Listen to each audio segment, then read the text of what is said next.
Welcome. My name is Patrick Kern, and along with my locally discontinuous friend Greg Hancock, we make up Quantitude. We are a podcast dedicated to all things quantitative, ranging from the relevant to the completely irrelevant. In this week's episode, Greg and I discuss the decades-old method of the regression discontinuity design and describe how, when properly applied, this approach can strengthen our causal inferences when using quasi-experimental data. Along the way, we also discuss Ravenclaw versus Gryffindor, playing barefoot darts, gaming the system, I see dead people, Googling age cutoffs, Van Halen's Jump, Zoom calls in class, senior discount day, pivots, building saddles, the biggest guy in the bar, grunting tennis players, refusing a raise, when the cops show up, and the ninth step. We hope you enjoy this week's episode. Now, I can see that you're in the regular recording closet, but are we wearing a scarf and gloves? I am, and I bet you just saw my breath come out, too. It is so cold here right now. I checked this morning, and I don't remember if it was the real feel or the actual temperature, but it said minus 10. Which is like minus 23 for our friends out there who use Celsius. It is so cold, and I'm down in my basement, and my basement is not well heated at all. So, yes, these are gloves, and yes, this is a scarf. And do you belong to Ravenclaw? What? The colors on your scarf. No! Dear God, man, this is Gryffindor. Not that I'd be ashamed to be a Ravenclaw, but... Well, if you're sure... better be Gryffindor! I gotta tell you, I have a couple of memories of your basement. One is, it's cold even in the summer. Yes. And the other one is, don't play darts barefoot, because you and I were playing darts in your basement, and I got a bounce back, and it stuck in my foot, and I had to pull it out. And you found that maybe the funniest thing from the entire day. It's the best shot ever. I'm jumping around on one foot, cursing like a sailor with a dart stuck in my foot. But you're right. It's cold down here year round. And in the summer, that's great. But so this morning, I'm coming down the stairs, and it is approximately 13 stairs to get from the top to the bottom. Approximately. It was 12 when we bought the house, but I had it changed to 13 because I was more comfortable with 13. Anyway, so I go down 1 step, 2 step, 3 step, 4 step. I get down to step 9, and I'm doing okay. I get down to step 10, and it's like, holy crap, this is cold. And then I step back up to 9, and I'm like, okay, I can manage this, I can manage this. I get down to step 10, it's like...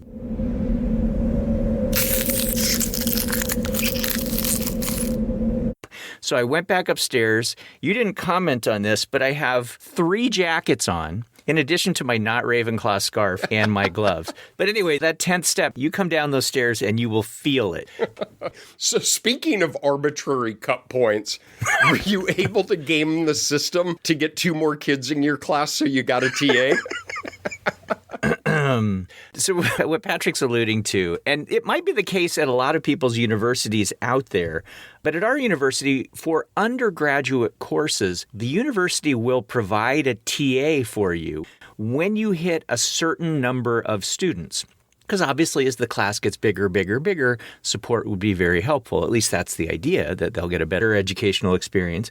As Patrick alluded to, I was just too short of that cutoff, right? It's like being on step number 8 coming down my basement. So I'm too short to get a TA, and I need to get 2 people to sign up for the class. I don't care if they drop it later. I don't care if they fail out. None of that matters. But yeah, the university has their cut point, and I'm not quite there yet. Well, Carolina has exactly the same rule, except they're really devious about it. Our cut point is 44 people, and they put me in a room that is limited to 40. Oh, they're good at this. That's like some Jedi Master shit, right? Yeah, go ahead, violate the fire code, mister. You'll be fine as long as you don't have any code violations. I'm up to the Swanson code. And if the Swanson Code happens to overlap with the city government code... Ron, shut up. Wow, that is good. Well, I'm sorry that didn't work out, but maybe you can get your boys to sit in. You've got 2 sons. Why don't you make them register for your class? Damn, I didn't even think about that. Dude, you've been in the rodeo long enough that should have occurred to you. And then if they drop the class, I get to punish them for dropping a class.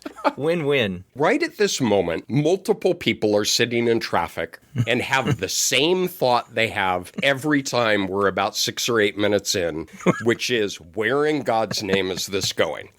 We often have that same question ourselves, but I'm going to try to pivot. All right. We are surrounded in our day-to-day lives by arbitrary cut points where something changes. Mm-hmm. You go down the stairs and it's nice and warm until you hit your step, and all of a sudden you run back up crying, saying, "Where's my Ravenclaw necklace?" Or whatever it is you're wearing. Gryffindor!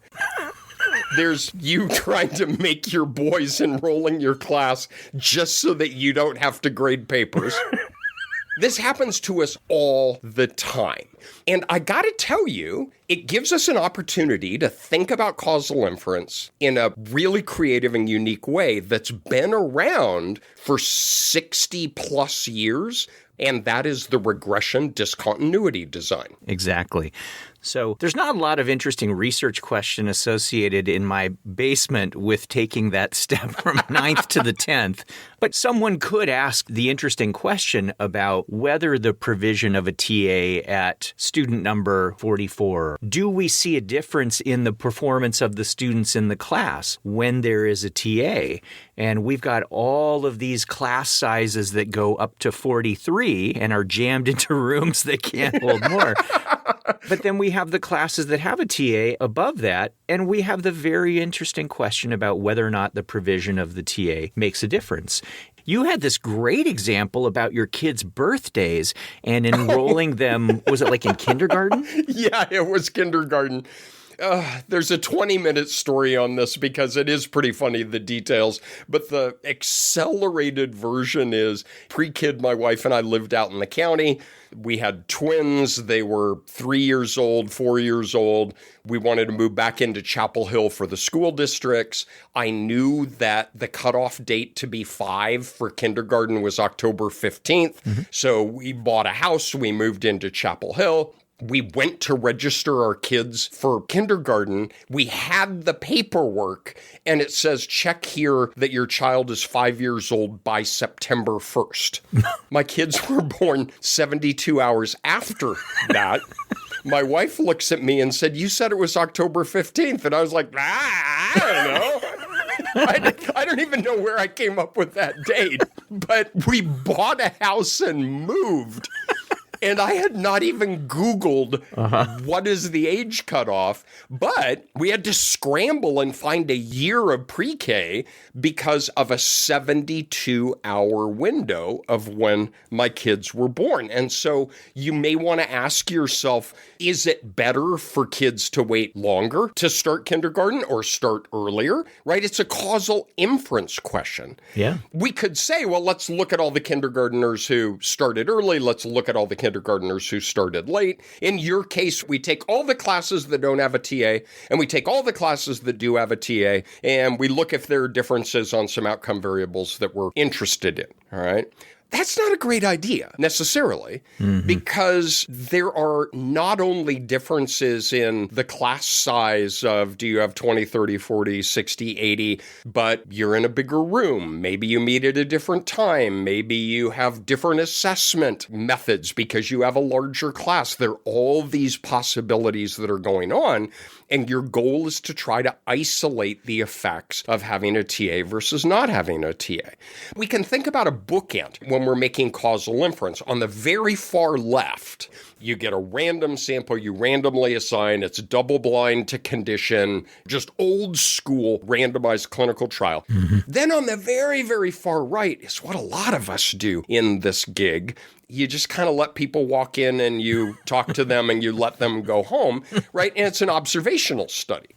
And the reason is that we don't control a lot of the assignments that we want. We can't randomly give a substance use disorder. We can't randomly hold a child back. We can't randomly give a diagnosis to some kids and not other kids to see what the social stigma is. We can't do it. Yeah. But I feel like there's an interstitial space where there are a lot of really cool things that actually fall in between those bookends that is not randomization to condition, but puts us on much stronger ground for making a causal inference about the putative factor that we're interested in. And that's such an interesting region between that laboratory-controlled RCT and the other end, which is the whatever end of things, right? It's interesting because it's this beautiful blend of design and analysis coming together to try to control the things by design that you can control and to try to clean up statistically the things that you're able to clean up statistically with the associated assumptions that come with that. So it's a really, really cool region.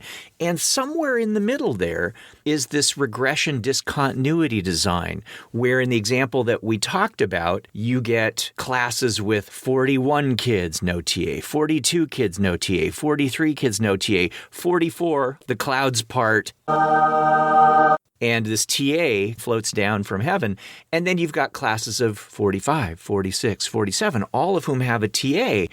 And if you were interested in the performance of kids in these classes, then you could have this graph where on your horizontal axis, you had class size. And on the vertical axis, you had some meaningfully comparable measure of performance for these kids. And I say meaningfully comparable because these kids are taking different classes and all of that, and we would want those measures to transcend all of these other things.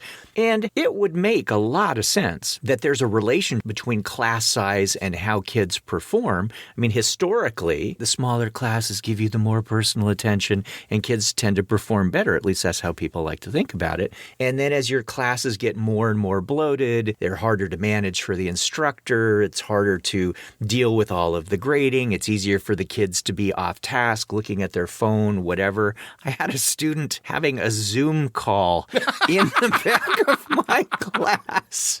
Like, really?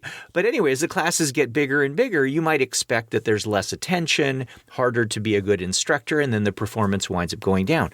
But there's that one little point that happens as we jump from 43 kids in the class to 44 kids in the class where something clicks, where we've added a TA.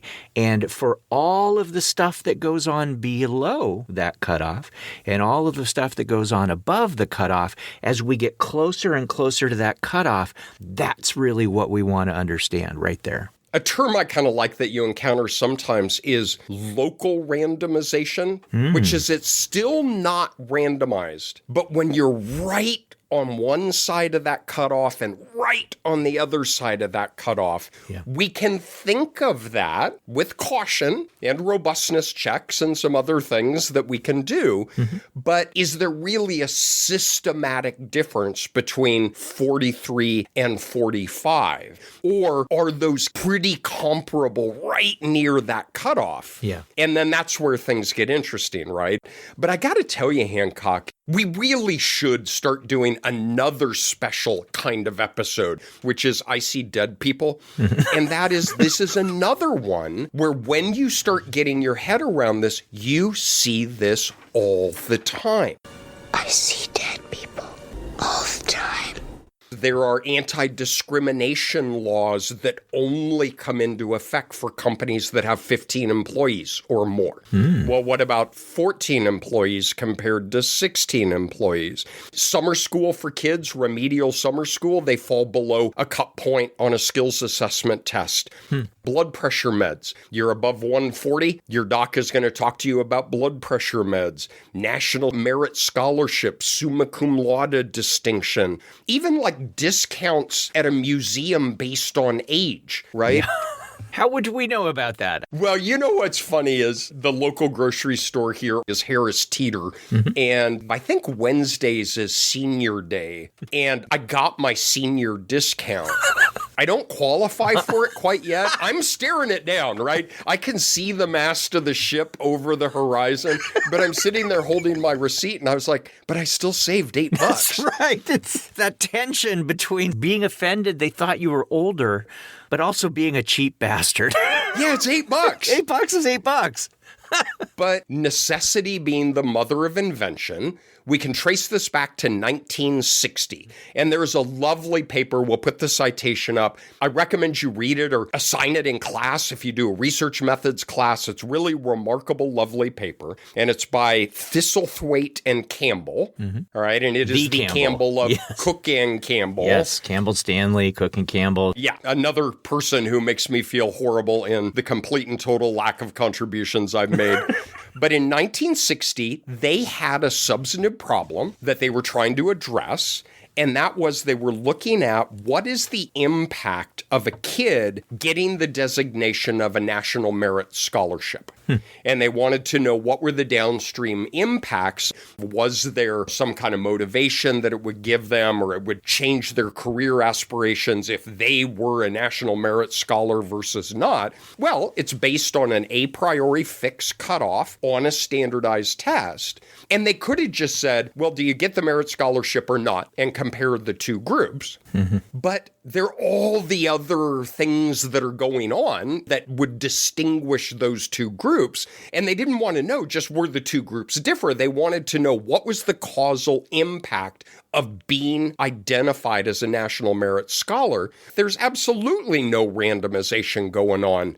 But those kids that fell just shy of the cutoff and the kids that were just on the other side of the cutoff, those are as good as randomized. We're going to take our little microscope and we're going to zoom in on those kids, which is going to give us a stronger ability to make a causal inference about the utility of being identified as a National Merit Scholar. Sometimes people call it a strong quasi-experimental design or a quasi-experiment with local randomization. And it's that zooming in that really is the tricky business. It's what we want to do, but it can be difficult to do. Rarely do Greg and I stop one of the others from a gag that we want to do. About half an hour ago, I said a hard no to Greg wanting to put in Van Halen's worst song they ever wrote, Jump.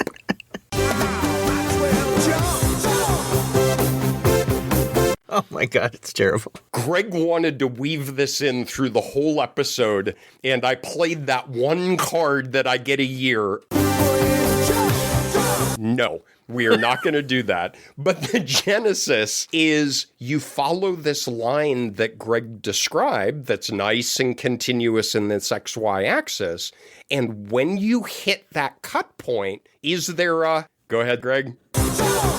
Oh my God, it's awful. I know, it's horrible. It's terrible. And so, yes, you all listeners can thank me later for me taking this out back and hitting it with a shovel.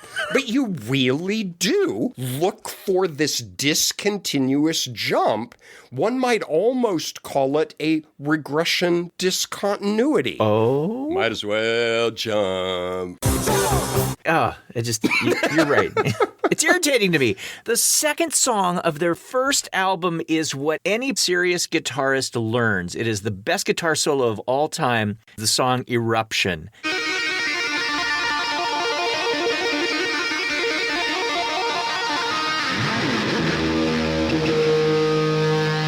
And then 7 years later...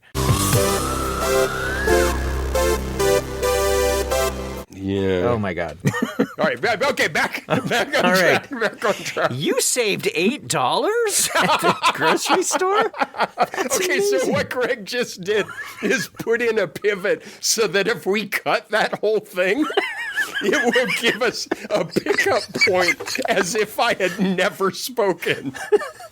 Okay. All right. So let's unpack the regression discontinuity design a little bit more from an analytical perspective. The way we've both described it is probably the most classic visualization that you can have, that you have this variable that goes along the x-axis, which is sometimes called the running variable or the forcing variable. But it's going to be that thing that determines the cut point. It's the number of students that you have in your classroom, or it's the standardized test score that determines whether you're going to get the scholarship or not. So you have this running variable along the x-axis, and imagine that you divided your data into two groups. You've got the folks on the left of the cut point, and you've got the folks on the right of the cut point. If you think about this as two groups, you could imagine fitting each of those with some kind of function. Now, the classic view of this is that we essentially fit a line on the left and we fit a line on the right, but we allow those lines to pull apart at that particular cut point, whether it's 44 kids in an undergraduate class or it's a specific PSAT score or whatever. So in the simplest design, we've got a linear model. Why linear? Well, please hold on for just a moment. We've got a linear model on both of those sides, and then we're testing whether or not there's a gap exactly at that cut point. And one way to do that would be to fit a line where we have an x variable that represents the running variable in our model. We have a dummy variable that represents whether you are before the cut point or you are after the cut point. And then we have the interaction between those two. And if you do the very, very nice thing of taking your running variable and centering it at that cut point, then the beautiful thing is that the slope associated with that dummy variable winds up being the representation of how big the gap is at that cut point, for which you could build a confidence interval, conduct a significance test. So we can use our regression skills to be able to do that. And the design that I just gave you is the simplest one, where we assume what's going on the left and what's going on the right is the same. I love that. And it is so clever and it is so creative, and it's a solution to a substantive problem, which I think some of the best quantitative methods comes out of. You're not building a saddle for a horse you don't own yet, but that you have a substantive question that you want to answer. And again, to embed it back in how we might do it in another way, you have just a grouping variable. Yeah. You either did not get a national merit distinction or you did. And then you look at career choice and prestige of college and GPA in all the usual ways. But what you're doing is fighting the biggest, drunkest guy in the bar that every single one of us has to deal with. And that's the threat of selection bias, right? There are 100 other things going on in these groups, only one of which is the national merit distinction, right? You can think about all the other things that are happening. And if we're interested in isolating that effect, just comparing the two groups is this brute force hammer that, yeah, there are differences in the outcome, but we are in a very poor position to try to isolate that part that's attributable to the national merit distinction. Some people would say, well, you could use propensity scores. And some people could say, well, you could use other matching. Sure, these are all methods that are available. But again, they're not randomized in the two groups. But as you get closer and closer to that cut point, we can start to think about, is a kid who has a test score of 82 systematically different than a kid who has a test score of 83, even though they're in the two groups? So I think this is a remarkable method. I love what you just said, because as we move into that cut point, whatever it is for whatever variable we're studying, that's really where I feel comfortable in the randomization. If we were talking about the full continuum of class sizes or PSAT scores or whatever, the farther I get from the cut point to the left, or the farther I get from the cut point to the right, the less I am comfortable even talking about those people as being comparable. So when I move closer to the cut point, that's when I start to feel like things are more and more randomized. And if this were an ideal world where I had all the data that I could possibly get at my disposal, I would want to gather tons and tons of subjects who are right below the cut point and tons of subjects who are right above the cut point. I would rationalize to myself that they're, for all intents and purposes, randomly different. different, except for the provision of whatever it is, a TA or a National Merit Scholarship or whatever. And then I would conduct a test just on those people, and I would feel really, really good about it. When I described this, though, I started backing away from that. And I started to sort of imagine the reality that, but I don't have a ton of people right at the cut point on either side. So how will I estimate where people are at that cut point on the left side? And how will I estimate where people are at that cut point when I'm coming at from the right side? And I allowed people who are farther and farther from the cut point to inform my decision about where people are, right? I fit a line using people who are not at all like the people close to the cut point, and I essentially use that to project where I think people on the left are going to hit the cut point, and to project where I think people on the right are going to hit that cut point, and I talked about that as a difference. But I feel guilty doing that because I am using people who are potentially nothing like those people who are at the cut point. And that's part of the fun of our day job, which is we're trying to make a causal inference about something that we don't experimentally control.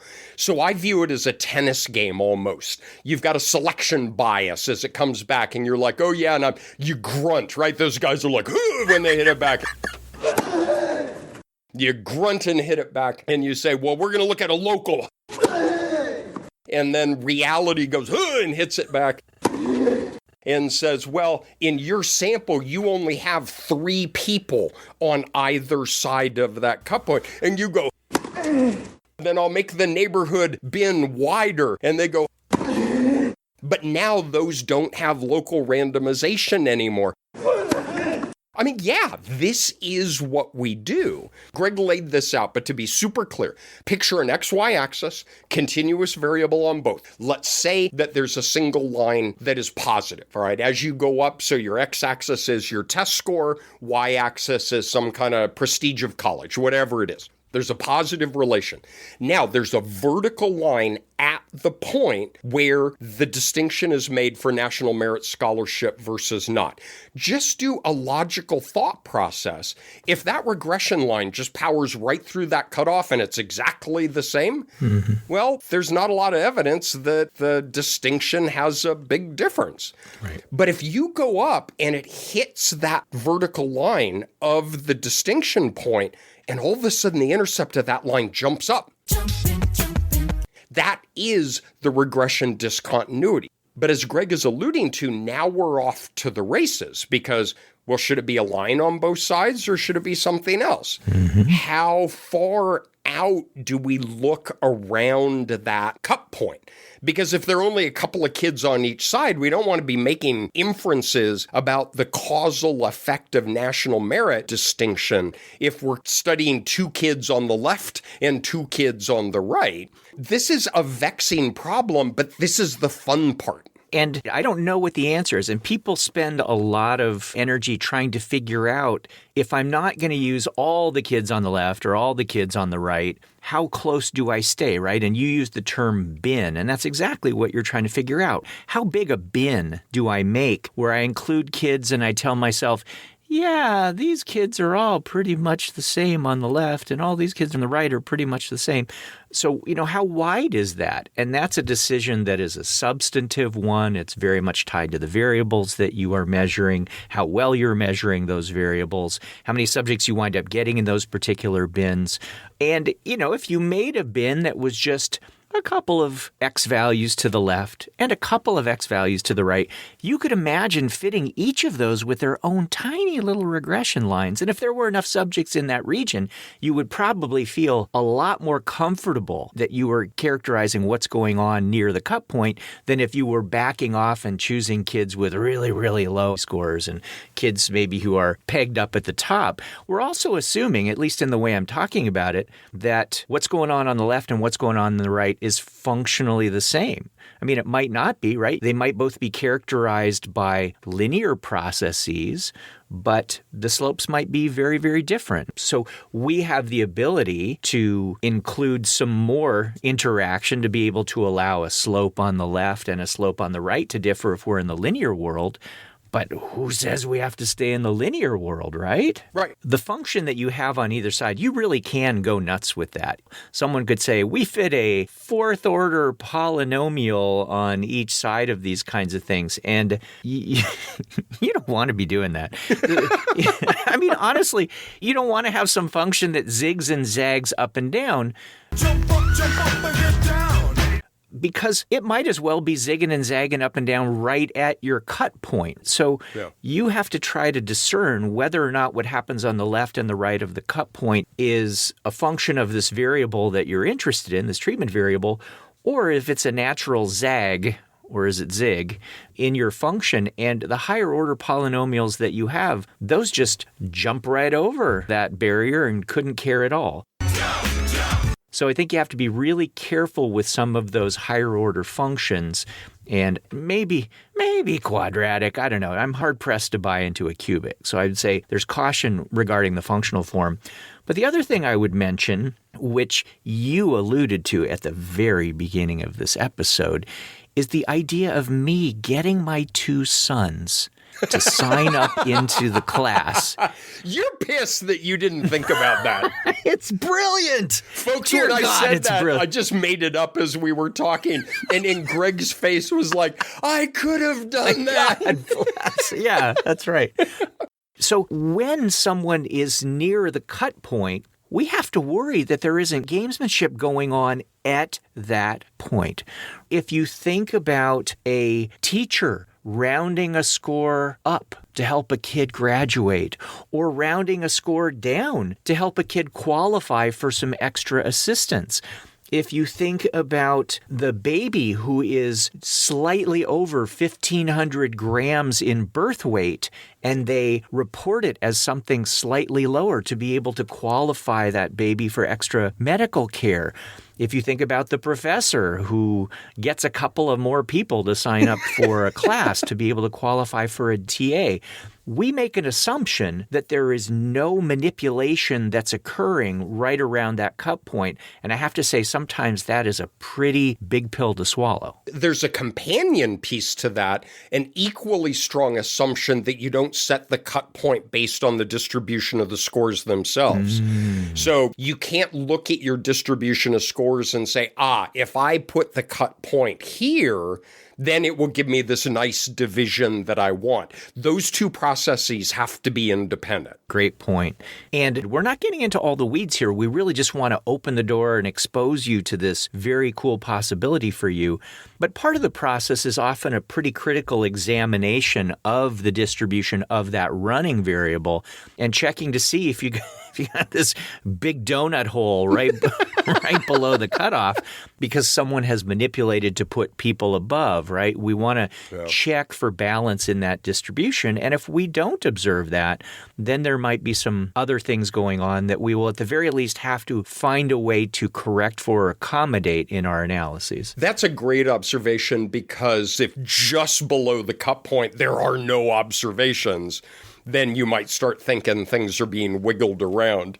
I had a colleague who got an 0.8% raise, but it moved him into the next bin where his parking permit increased in price that exceeded the 0.8% raise. So his raise lowered his monthly paycheck, and he tried to refuse the raise, and they wouldn't. Thank you for acknowledging me. No, thank you.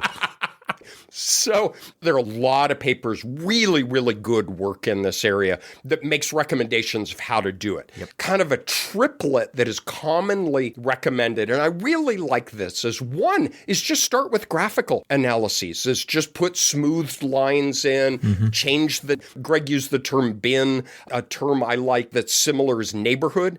What are you considering the neighborhood around that cut point? So picture in your mind's eye a smoothed loess-like line that captures the optimal XY relation before the cut and after the cut, and then look at that offset, the jump in the line. So you start with graphics.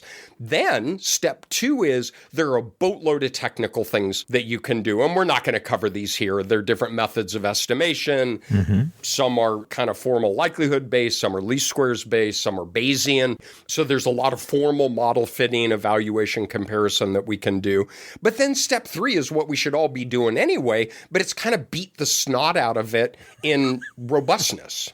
So change your bin width, change the order of your polynomial, and see when the cops show up, would you tell the same story if you did this, that, or the other? Because none of us want to write a discussion section that is being governed by some very small number of people or some particular neighborhood bin that if we change it even a little bit, then we would make a different causal inference. So that's the triplet that I really like. Play with the graphics, fit the models, and evaluate the robustness of the findings. This is just such a cool area from a design perspective, from a practice perspective, from an analysis perspective. There are all kinds of developments that are going on, people who focus on this as its own little cottage industry of research. There was a paper that was published in Psych Methods in 2023, so fairly recently.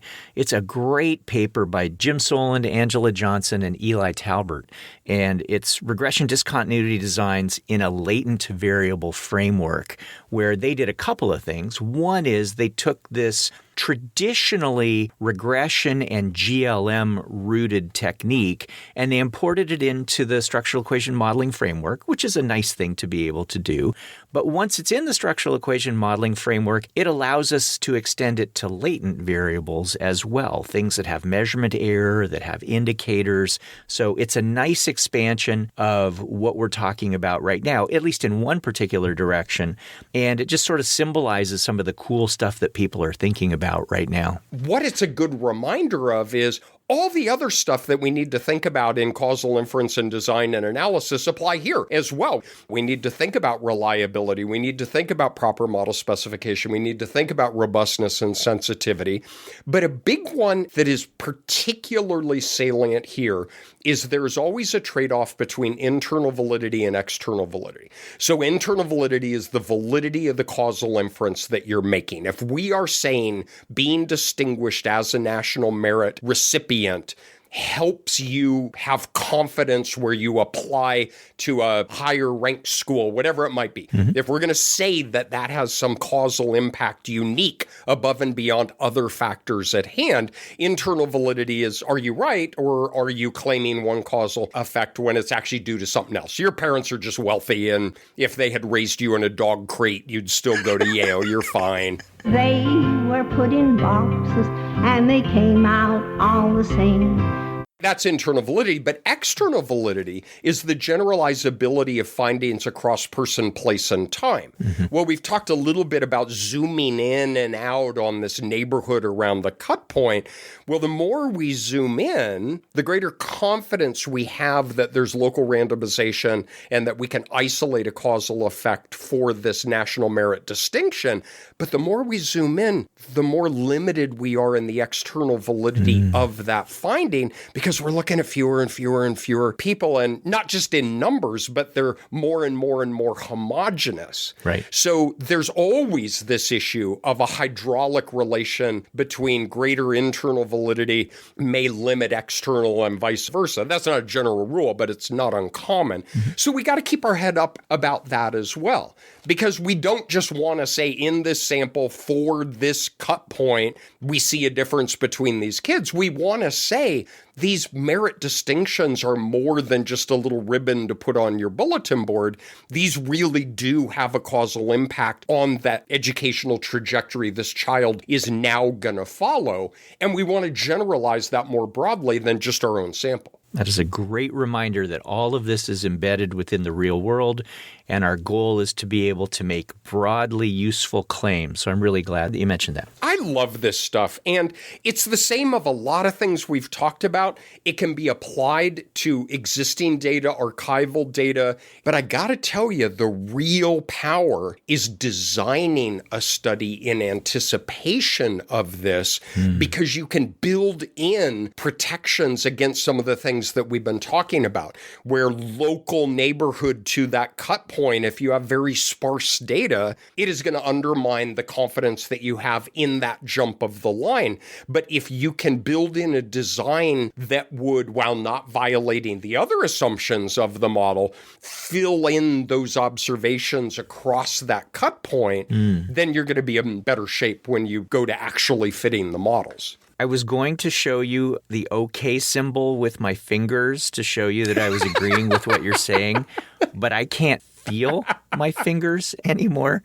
So can I please go back up to the 9th step in my basement, please? Now, let me ask you, in terms of trying to isolate causal effects, is it the temperature, or is it because you have been inhaling toxic fumes in a small closed room for 60 minutes? Can we isolate the causal effect here? That's what allowed me to tolerate recording with you for this long.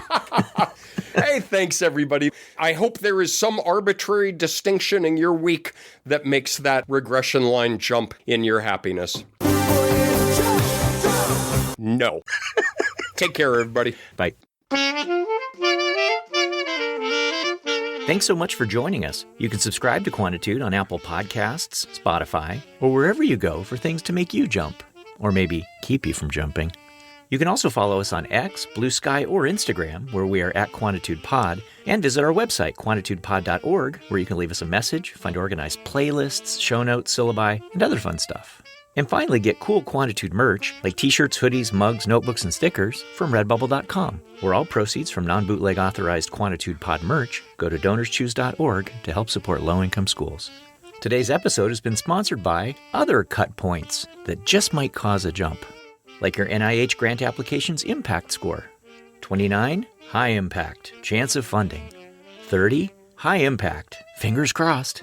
31, we question the potential for impact of this work. Or 5-point scaled student course evaluations. 4.01 average, we'd like to nominate you for a teaching award. 4.00 average, you are such a valuable asset for our students in the classroom. 3.99 average, we're referring you to our campus teaching center to see if they can work with you to improve your pedagogical skills. Or manuscript length, 9,999 words, thank you for your submission. 10,000 words, we'll get this out to reviewers right away. 10,001 words, desk reject. And finally, p-values. P equals 0.049, this is clearly important work. P equals 0.050, this result looks very interesting. P equals 0.051. You know, for some people, academia just isn't a great fit. You've been listening to Quantitude, the podcast with all the smooth stability of a discontinuous fourth-order polynomial.